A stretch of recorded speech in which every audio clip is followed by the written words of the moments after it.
तो चलिए खबरों को विस्तार से देखेंगे। 38वें नेशनल गेम्स में खिलाड़ियों का चयन और उनके अच्छे प्रदर्शन के लिए राज्य सरकार ने कैंप लगाए हैं, लेकिन इन कैंपों की दुर्दशा को देखते हुए खिलाड़ी परेशान हैं। तो वहीं कैसे नेशनल गेम्स में खिलाड़ी मेडल लाएंगे, इस पर अब खूब सवाल उठने लगे हैं।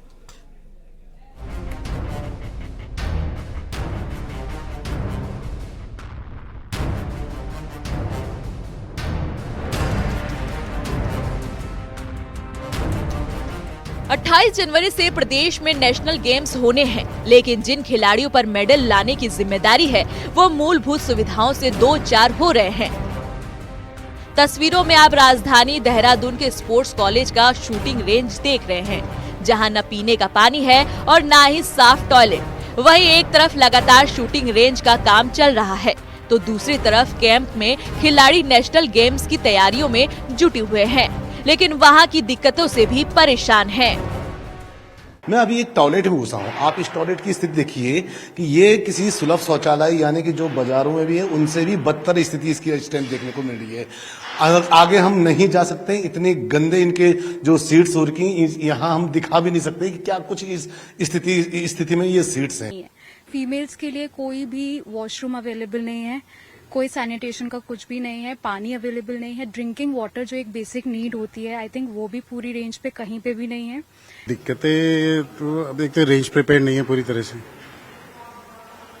और 13 से नेशनल स्टार्ट है। अब थोड़ी दिक्कत तो है ही ना, मशीनें जैसे नहीं है, और मशीन भी नहीं है, फिर ये कि चलो स्टार्टिंग के लिए तो अच्छा है। बीते साल नेशनल गेम्स गोवा में हुए थे, जहां उत्तराखंड ने कुल 24 पदक जीते थे और वो 25वें स्थान पर रहा था। लेकिन इस बार उम्मीद ज्यादा है, क्योंकि नेशनल गेम्स उत्तराखंड में ही होने हैं और यहाँ की स्थितियों से भली भांति परिचित रहेंगे।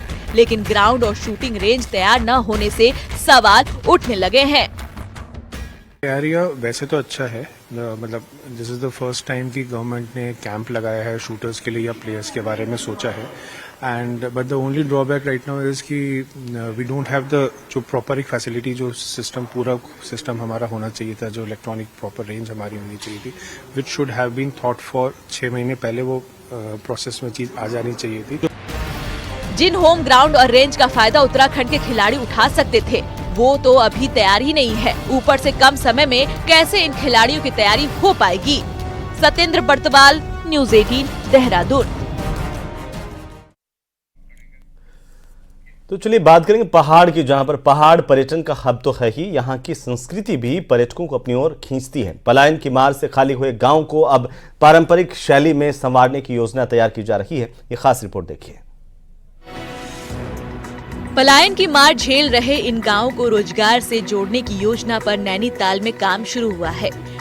पारंपरिक शैली से बने जर्जर भवनों को नैनीताल पर्यटन विभाग और जिला प्रशासन संवारने का काम करेगा, तो वहीं इनमें रिवर्स पलायन के साथ रोजगार देने की भी योजना बन रही है। इसके लिए गांव में खाली हो रहे घरों का सर्वे शुरू किया गया। योजना के तहत इन घरों को पुरानी शैली में ही संरक्षण किया जाएगा और इनको होम स्टे से जोड़ा जाएगा।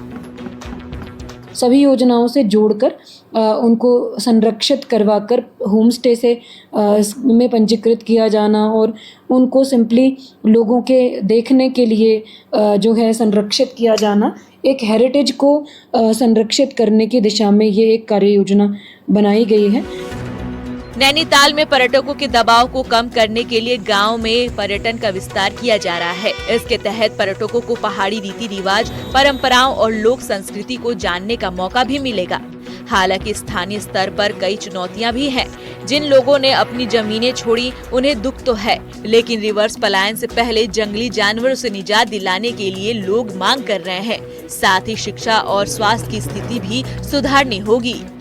जो हमारे खेत हैं, जो भाई आदमी ने अपना गांव छोड़ा तो गांव में उसका केवल एक पारंपरिक घर ही घर तोड़ना होगा।